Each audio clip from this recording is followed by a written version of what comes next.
There are so many questions and not enough answers when a person dies by suicide.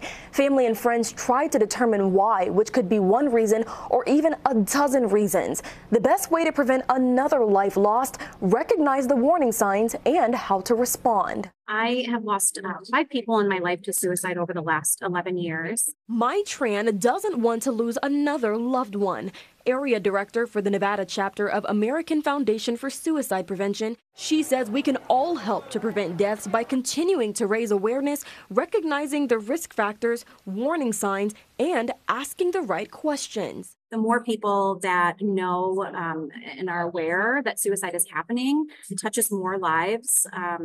Then, I care to really know. Tran says certain demographics may be at higher risk for suicide, although it is a problem among all ages and backgrounds. Suicide is the second leading cause of death in ages 10 to 34. So really that age demographic is being highly impacted.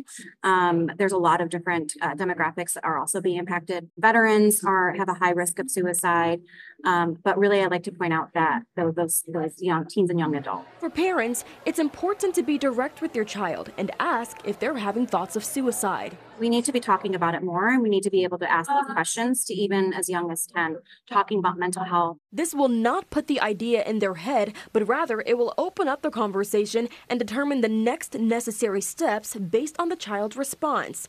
Some triggers that may make a person contemplate, attempt, or complete suicide include depression, stress, trauma, and health conditions such as pain, anxiety, and substance abuse. If a person talks about suicide and behaviors change that are concerning, discuss it with them. Encourage them to get assistance or take them to get help because there is help. Reporting in the newsroom, Kamari Esquera, 8 News Now.